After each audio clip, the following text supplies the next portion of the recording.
You can Facebook us. Search on over to David Carrier Show on Facebook, and you'll find us there. And speaking of Facebook, Tom from Jenison gave us left something on our Facebook page. Says, and I'm going to just read this to you. Hi, I'm unemployed, moved in with Dad to help out. People say I'm entitled to some compensation. So we have an individual moved in with his older father to help him out. Obviously having a little bit of difficulty there. Also have my name on Dad's checking account. He's on my credit union account. Is this wise? Somebody told me that if something happens to Dad with the accounts that way, I'm responsible for his bills. Is this true? I'm poor, have some questions. Where can I go for answers? Well, we don't care if you're rich, poor, or indifferent. On the answer on the how-to show for grown-ups, we'll tell you how to get it done. All right, here's the let's start first things first. Is the son entitled to compensation? Well, here's the way that works. If you're paid for helping out with a parent, that's okay. Medicaid says it's okay. The Veterans Administration, if you're looking at qualifying for the vet's pension, whether that's the survivor pension or the disability pension, which is what the vets themselves are entitled to, either way, you can be compensated. You can be paid for what you do. Now, you have to remember that if you get paid for doing something, then big surprise here, you have to pay taxes on it. That's income to you. You have to pay the income tax. So, yeah, the short answer is yes, you can be compensated. The longer answer is you have to pay tax on it, and you need to document it. Now, a lot of folks get wrapped around the axle on this one, because what they'll do is they'll like our Facebook like our Facebook fan here, like Tom here. What they'll do is they'll move in with mom or dad. They'll help out, and they won't take anything for it. And of course, they're not going to write a contract with mom or dad saying that later on they'll get paid for it. They're doing this basically, for not for free, but they're delaying the payment till later on. But that's what you have to do.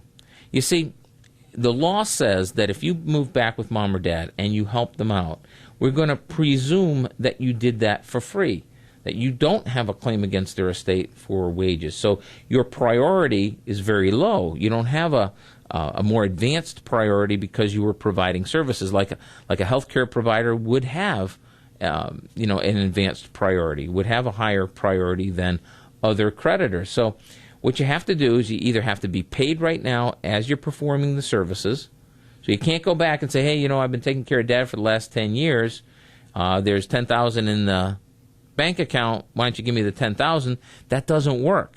Okay? So for Medicaid purposes, for VA purposes, you can't go back later on and say, pay me, unless you have what we call a contemporaneous written agreement. You have to have an agreement that was entered into at the time you provided the services. If you don't, hey, you're out of luck.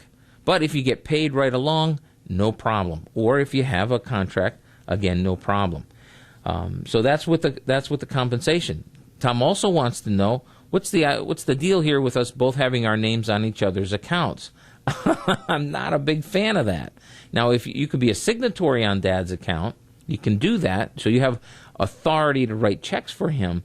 But if you're joint owners on the accounts, which is typically how it's done, they make you both the co-owners of the account, and you have debts. All right, we've got an unemployment situation moving back with Dad. I mean, that's an element of what's going on here. Well, if you have debts and they come after you, you got a judgment or what have you. Well, now your money is liable for Dad's debts. And here's the other thing: you've got Dad's name on your account. Well, if Dad needs nursing home care and we apply for the Medicaid, now we have to list that account because it's an asset of Dad's. Now, I know it's your asset too, but the way the Medicaid rule works is we look at joint accounts. So if the applicant's name, if Dad needs nursing home care, Dad's the applicant, he's applying for the benefit, we have to tell him about the credit union account, and then we have to tell him that you're the one who put the money into the account. Now, if he's paying you for providing services and then maybe you deposit a Social Security check to your account once in a while, or there's something like that going on, it can be very difficult to document and to convince a caseworker that this is really your money, not Dad's money. Do you see? So it's not a good idea. I mean, I don't have any heartburn with you being a signatory to Dad's checking account, although it would be better if it was in a trust or if you were acting under a power of attorney. I mean, either one of those ways would be much better than you being a signatory on the account. But the worst thing that you can do is be a co-owner of Dad's account, because that exposes Dad now to your liabilities. Same thing with him being on your credit union account, because if he does apply for the Medicaid, then we've got to reveal that account. We've got to disclose it. Now you say, well, it'll never show up. You may be right about that. It may never show up on that computer match that they do, that the Department of Human Services does. So it may not show up on the match. But remember, honesty and full disclosure are the keys to success when we're talking about the Medicaid situation, when we're talking about getting long-term care for folks. So I'm not a big fan of him being on your account, either, because if we do have to apply for benefits for him, now we're going to have to disclose that account, explain to them, who put the money in, why it's really yours, all that kind of stuff. And, frankly, if we don't have to do it, it's just easier. I mean, why fix a flat? You know what I mean? I mean, why would you put yourself through that if you didn't need to? And I think the benefit right now that you perceive is that, well, if something happens to me, then Dad has my account. Yeah, true enough. But so make them, if that's all you have, then doing a trust and all the rest may not make sense for you.